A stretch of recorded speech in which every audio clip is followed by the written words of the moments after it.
Olá, hoje nós vamos para o capítulo 42 do livro do Eclesiástico, livro também conhecido como Sirácida, por causa do seu autor Sirac, Jesus ben Sirac. Um livro que trata das coisas do dia a dia, uma releitura, uma interpretação da lei, dos profetas, da religião, mas de uma maneira muito prática, trazendo a palavra de Deus para o cotidiano. Importante lembrar, quando foi escrito esse livro, num período de muito perigo para a fé judaica, porque existia uma grande mistura de cultura, religião, costumes gregos que estavam ali e colocando em risco até a própria cultura, religião e os costumes judaicos, né? Então, é um livro que tenta sempre que pode dar umas indiretas nos estrangeiros, né? Dar umas indiretas, os ímpios e tal, você vai perceber.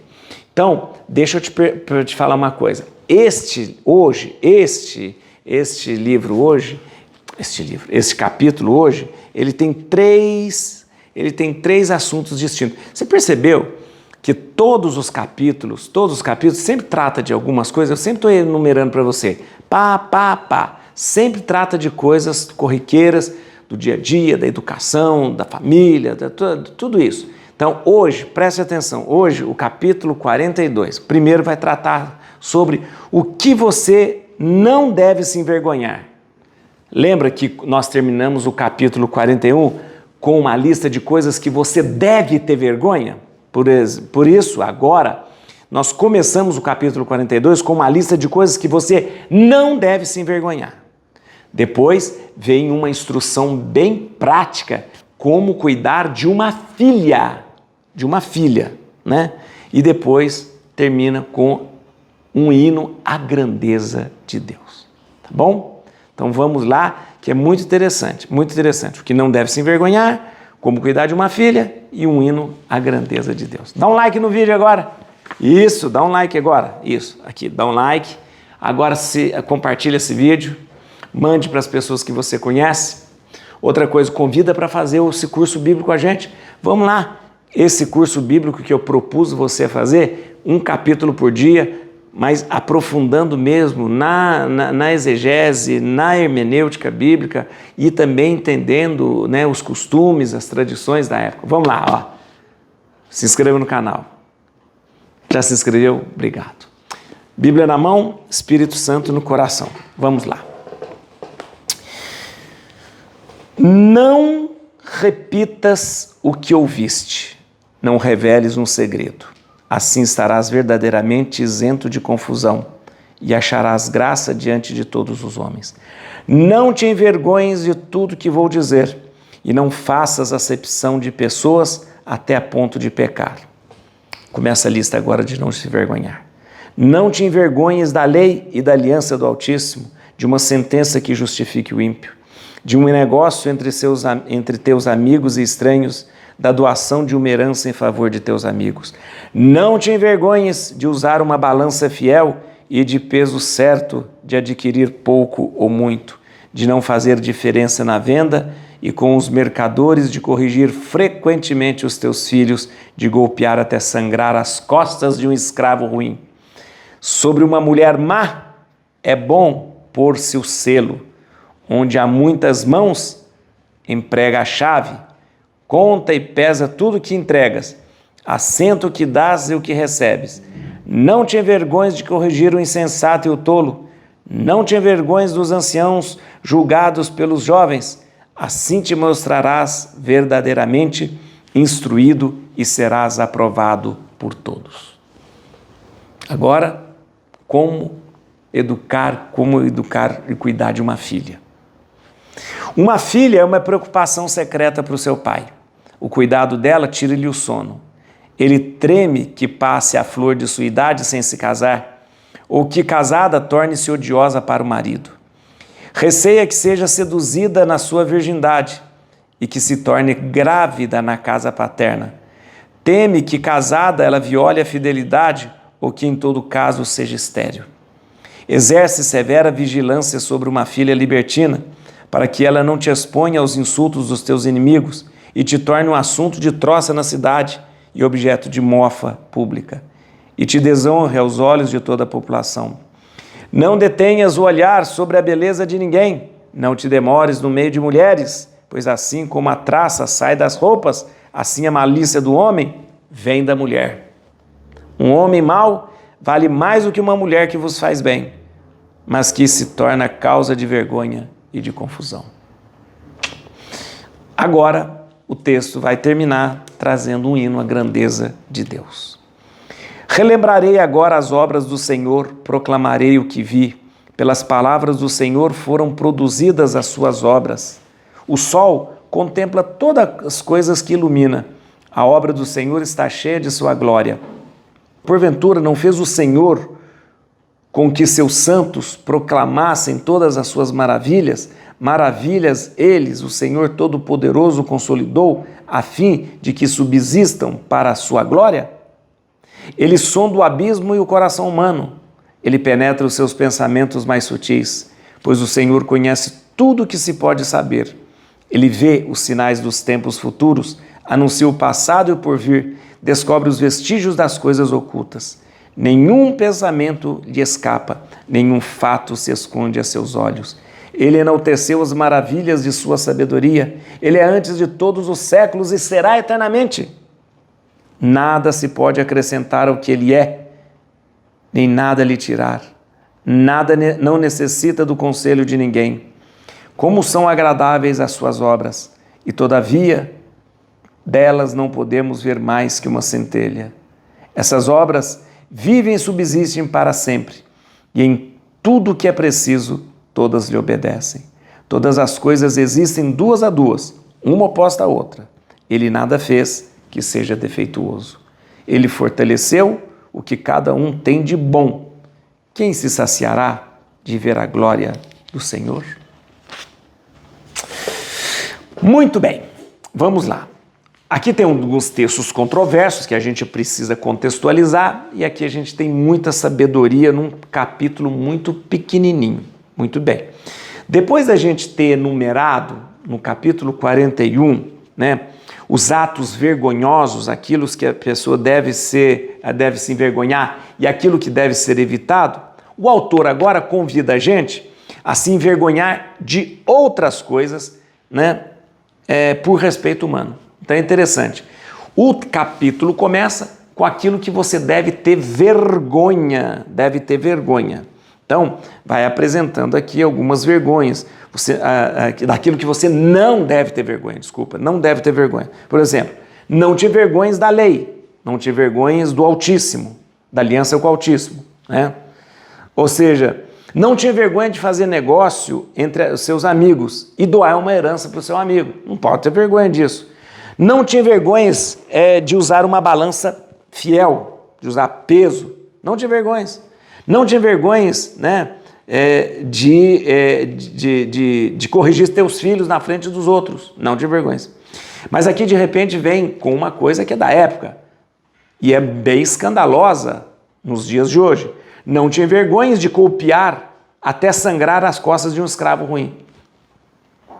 Claro que a gente tem que contextualizar, lembrar que naquela época o escravo era uma coisa lícita e normal para eles, que não pode ser aceito, mesmo que a gente fale, mas está na Bíblia. Não.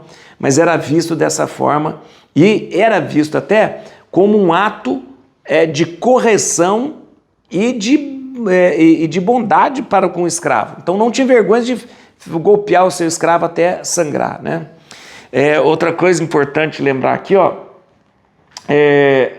quando começa a falar da mulher, daqui a pouco vai falar da mulher, você vai perceber. Então, existe essa lista daquilo que você não deve se envergonhar, tá bom? Passando para o cuidado da filha, uma visão muito pessimista e machista em relação à mulher. Se você ver aqui, o texto fala, uma filha sempre é uma preocupação constante para o pai. Já existia naquela época aquela compreensão de que, se nascer um filho é uma bênção. Se nascer uma filha, vamos ter problema. Por quê? Porque vem desse tipo de coisas que era vivida e era disseminada entre as pessoas. Uma filha é uma preocupação para o pai sempre. Por quê? Porque se ela está na flor da idade para se casar e ela não se casar, é preocupação. Se ela está se ela está casada, tudo bem, o pai tem tranquilidade? Não, porque ele tem medo dela se tornar odiosa para o marido e separar do marido e voltar para casa.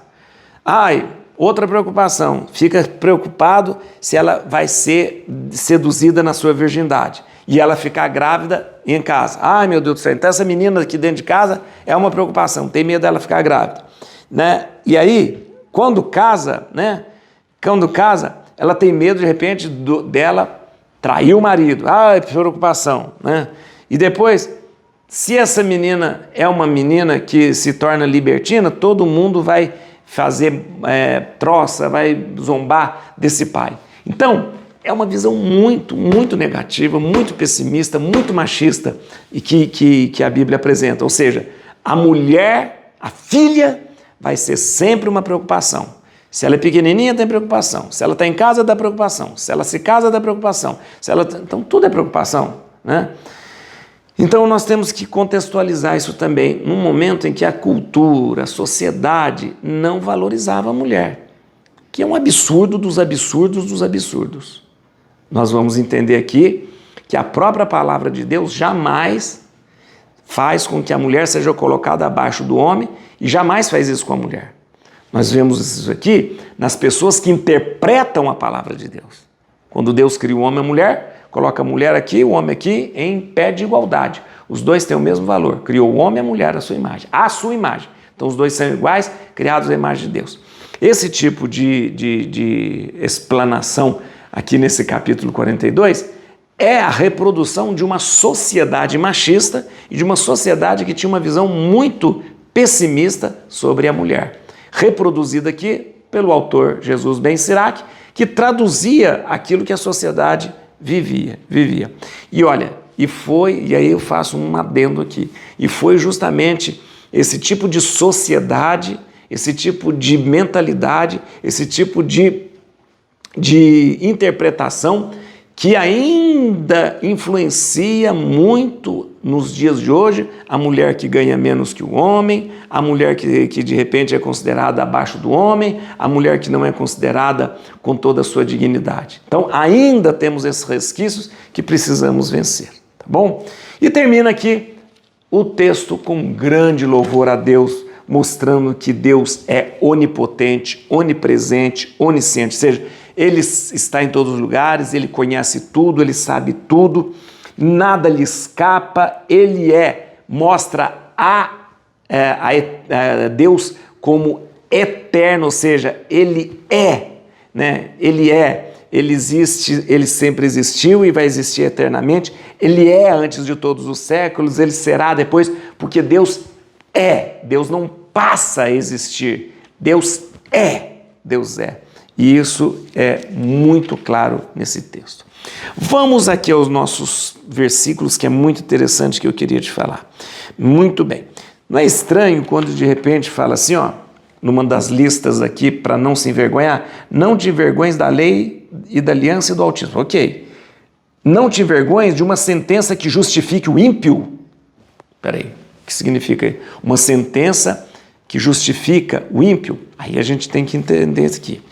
Na verdade, o ímpio aqui é o estrangeiro, é aquele que não é judeu.